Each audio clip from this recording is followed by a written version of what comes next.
Today's rant is the only rant where I feel like I can't be funny because the subject matter is way too serious. And I want to throw this out here as well. I'm not going to try to make it a habit of making these political-esque videos. These aren't really my favorite because politics are very, very important, but they're stupid. This is one of those times where I believe it to be very important, actually, because it is quite literally dictating the future of the United States. And I promise you, I'm not being hyperbolic.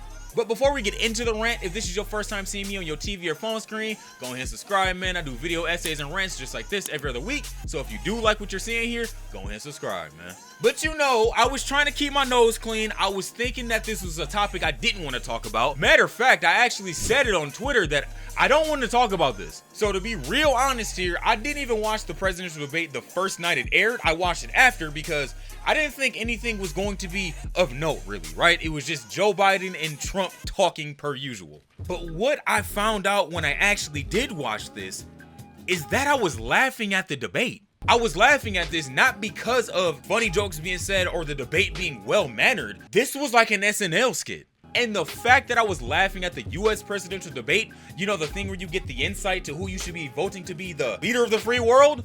Why am I laughing? That is actually very scary. And the US presidential debates was an actual serious thing literally 12 years ago.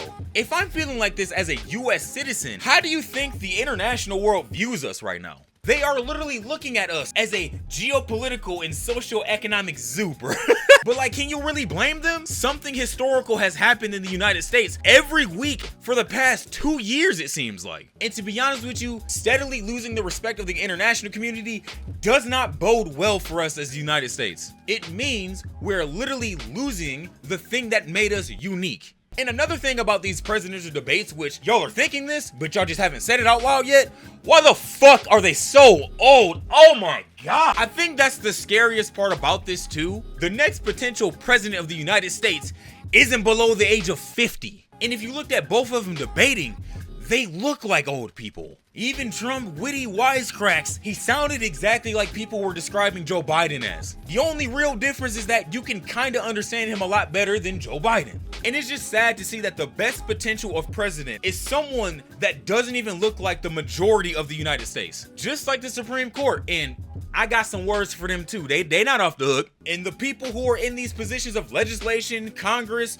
the ruling class really, they're a generation that cannot relate to us, the working class. And because of them being in a different generation, really them just being old, they're not gonna be able to understand the true needs and what we want as a nation.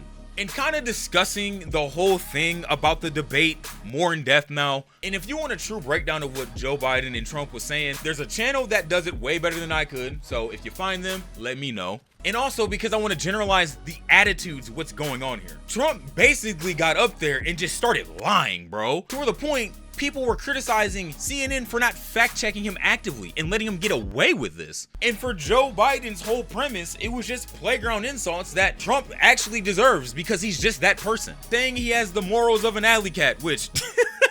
Oh, they're so old. I've never heard that before. And the thing that bothered me about this debate was a small section, but a very important one. Mainly because our international reputation probably took a nosedive after this one. They talked about golf.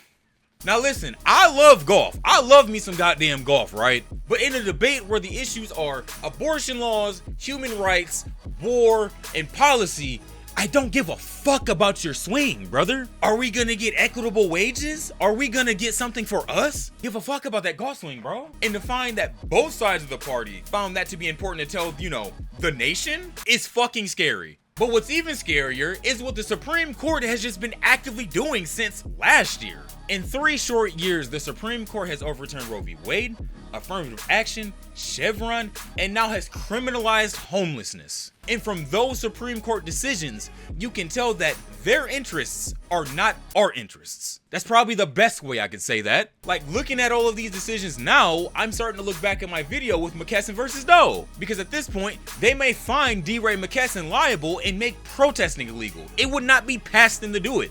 And in that video, I thought it was crazy to say that. I thought the United States would never. But I have clearly been proven wrong, once again, in the span of a fucking month. Because not to mention this one, we all know that Donald Trump has a criminal record and is a felon. A real felon that cannot vote but can run for the presidency. What are we doing? What are we doing? And the reason why he is able to do this is because the Supreme Court has granted immunity to both presidents. And I don't think I need to tell you, but this is one of the scariest things ever. And the scariest part about this is the 4th of July is here. We celebrate our independence from Great Britain because, you know, they had monarchs that were ruling over us. We have essentially turned the United States president into a fucking monarch. Oh my God. We have literally contradicted the 4th of July. And because we have essential monarchs, that means whoever is elected can essentially do whatever they want and not face criminal persecution for it. Which also means it retroactively made Watergate legal. I don't need to tell you why that's a problem, do I? I want to go back on another point because this one definitely makes the immunity much stronger. The Supreme Court overturning the Chevron doctrine basically just means that it does not matter what an agency says because the Supreme Court will have the final say. Which means that, you know, the whole climate crisis we have going on, the Supreme Court can just go, I don't believe it, and just veto all of that, despite having sufficient evidence to prove we're in a crisis and the actions needed to mitigate it. They can literally just say, no LOL, and move it the fuck out the way. Now I'm about to ask y'all a question, and I really want to know y'all response here. Is this the US's fall into fascism? Are we going to see the United States become a fascist state? But even with all these fascist things here, we still have Joe Biden, who at least seems to understand that the Constitution needs to be practiced, as opposed to being thrown out like it is by the fucking Republican Party, the ones who live by the Constitution. There is a potential silver lining and a great thing that can come from the whole criminal liability immunity thing. It means that these executive orders performed by a president will not face any criminal persecution, which means he can go ahead cancel student loan debt for everybody. Just say that that number doesn't exist. And if I'm being really honest with you, if Joe Biden wants to be reelected, which I don't want to vote for him either, man. He better be the one passing things unobstructed that are in the benefit of us, the working class people. Because there's literally no downside to this. He could even add more Supreme Court justices onto the Supreme Court to stop all of these things from happening. And another bad thing with everything that's happened that I've talked about is Project 2025, man. If you've been on the internet like I have been, you've heard about this, and genuinely, it is some of the scariest shit ever. If I get into Project 2025 in depth, this will be an hour video, so I'm just gonna leave it to this. If Project 2025 happens and everything falls into place for that, which I swear to God, I'm praying it doesn't, we will be a fascist state. That is quite literally fascism. And I'm not being hyperbolic, I'm not being dramatic, I'm not being alarmist. It is by definition that it almost mirrors the Nazi Party. My personal outlook on this, because I do have knowledge in political science, but not enough to be a political academia guy, this is super bad. Like, I'm not gonna downplay that at all. But the one thing that I do hope out of everything is that this is rock bottom and it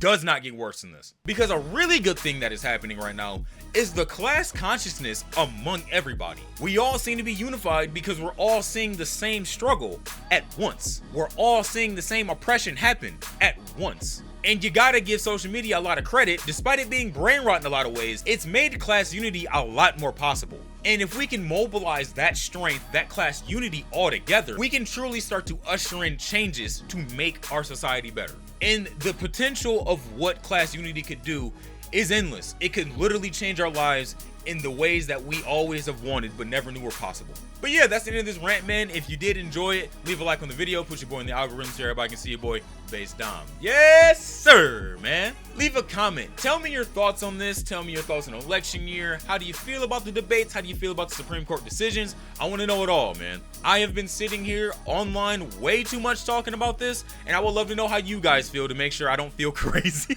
Let me know something in the comments. Let's have a dialogue. And subscribe, man.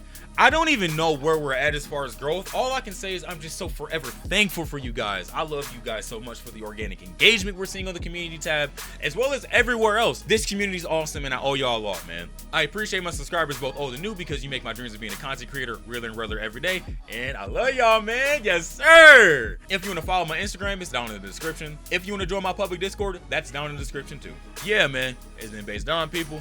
Deuces.